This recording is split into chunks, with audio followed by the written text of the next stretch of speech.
Hi students, and welcome to Marilyn, who's joining us as a new student in our class. Don't worry, you'll catch up in time. As I wrote in announcements, I have to do this recording because my new job has me working during class time, even though they told me I would be working afternoons and nights and Wednesday through Sunday. So here I am on video. Today we're going to talk about cover letters. We covered resumes last time, and by now I'm hoping that most of you have submitted a resume, even an early draft of one, a cover letter. Early draft is fine. A link to your LinkedIn page, create one if you haven't, update if you have, and a personal website. And next week we're going to talk about LinkedIn and personal websites. But right now let's talk about cover letters. So let me tell you a little bit about what a great cover letter is and what it isn't. All right. So the first thing I want you to do is just give me a second while I find this notes I've gotten here. I've gotten notes. Here we go. The cover letter is not the same as your resume. And if it looks exactly like your resume, that's a problem. Back in the old days, you would type up your resume and then you would type a cover letter that goes on top of the resume. It's where it comes from, the word cover. The letter cover your resume. But nowadays, of course, everything's electronic, but a cover letter still has to be created. It's 1 page or less. If it goes more than 1 page, it's too long. Resumes can go more than 1 page. Best resumes are 1 page, but you can do 2. 2's it. 3's too much unless you're like, a doctor. A cover letter is a way to give you an opportunity to say things that aren't on your resume, or to explain or expound on things that are in your resume. You want to avoid cliches. You want to avoid the advice that some people give you, which is show your personality. Yeah, a little bit, but you want to stand out from the chat GPTs and the AI versions of resumes and cover letters, but you don't want to be a clown, okay? So this is an opportunity to tell the hiring manager who you are. So let's just start with step 1. Where do you start? Well, you start with your name, your information. You don't need to put your address, just like on the resume. A location is enough. Hartford, Connecticut, East Hartford, Manchester, New Britain, whatever. You put your phone number. You want them to contact you, right? Your email address, same reason. And you might want to put your LinkedIn on there. Don't put social media on there just yet. Name, location, how to reach you, phone number, LinkedIn, and email address. You want to start with a salutation. Please don't write to whom it may concern. To whom it may concern is what people write when they don't know who they're writing to. You want this job? You find out who the hiring manager is. Call them up. Hi, I'm applying for the job of X and Y. Who's hiring? Who's the manager there? I don't know. Okay, who's the president of the company? Who's the manager? Who's the boss? Can I have their name, please? Can I have their email, please? Or get their address and mail them a letter if you have to. Better to get the email. You want to make sure that this person receiving your email, even if they're not the hiring manager, knows you know who they are.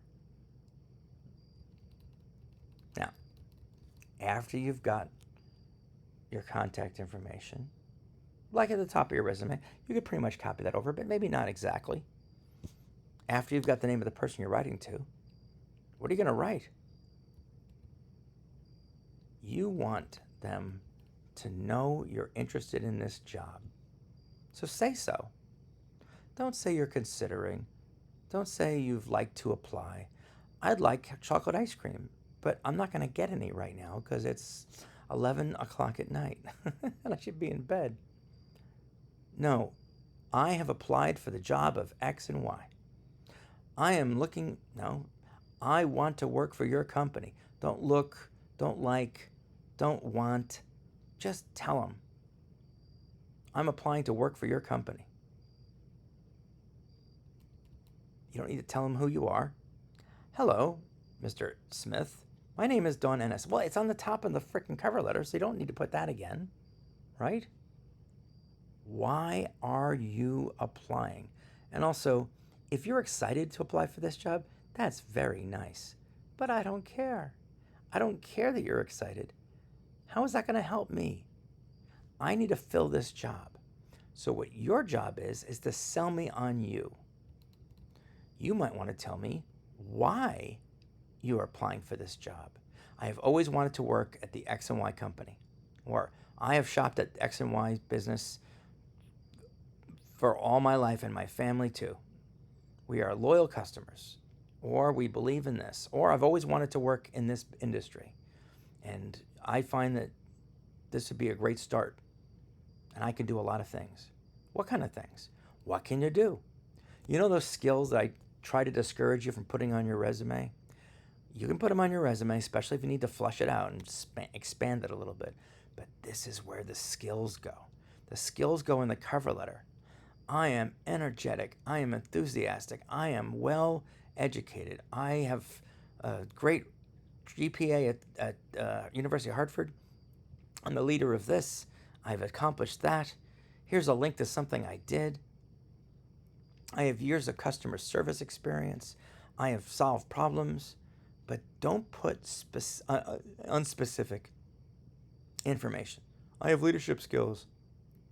I have communication skills. I deal with customers. Yeah, I know. That seems pretty obvious from the resume. I solve problems. Oh, that's nice. 2 + 2 equals? Give me specifics. There have been times at this company where I have to deal with both customers and the shipper and the suppliers, and I've got to multitask. Or I am excellent at math, and I work the cashiers so that the customers don't have to wait. The cash registers, whatever. What I'm saying is be specific. Don't talk about them as much as you want to talk about you. Who are you? What can you do for them? What skills do you have? What job qualifications match what's in the ad? These algorithms are looking for buzzwords that are in the ad, and if you put them in the cover letter, you have a better chance of getting noticed, because the computer will spit you out if you don't match those words. Give examples, give numbers. I was in charge of blah, blah, blah. My boss asked me to do this, and he said I was excellent. Something. You want to make sure you end with a really strong conclusion. I can start on X date. Don't give them a throwaway line. I look forward to hearing from you. I mean, I always end a job cover letter with, thank you for your consideration. That's pretty much standard. But don't give the kind of stuff that, everybody does. I'm excited by the opportunity. Don't be cheesy. Maybe say, I will be calling you next week to discuss this opportunity. And then follow up. The most important thing you can do before you hit send, or you put in an envelope and mail it, reread it. Check for spelling errors. Check for grammatical errors. Have somebody else read it. Ask them if it sounds like you. Is your voice coming through loud and clear? The other thing that I would recommend, I would definitely avoid any kind of weaknesses. Don't say, I could be better at this, or I could be better at that, or I have trouble with this, or I stole from my employer. God help us, don't write that. But in telling your story, tell your strengths. Focus on the positives, all right?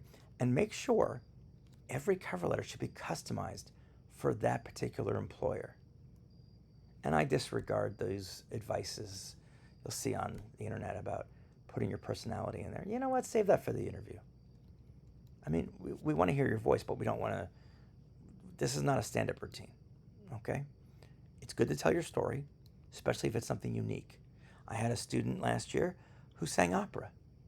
Their job had nothing to do with opera. But she wanted to describe herself, and she says, when I'm not working at the University of Hartford or I'm not studying, I like to sing opera. That's interesting. Maybe that's something that would make her different or stand out. It also might make somebody think, this is not an opera singer job. I don't want to talk to this person. Got to make decisions about how much of your story is appropriate. That's all for today. I encourage you to either revise your cover letter or just write your first one and submit it in Blackboard. And we'll meet again next week in person. Thanks for your time. I'm sorry I can't be there. I really have no control over this. I am liking my new job. It's just, well, you got to do what you got to do. So have a great rest of your day. Thanks for spending the last 11 minutes with me. And you can watch this again if it's helpful. Take care. Bye-bye.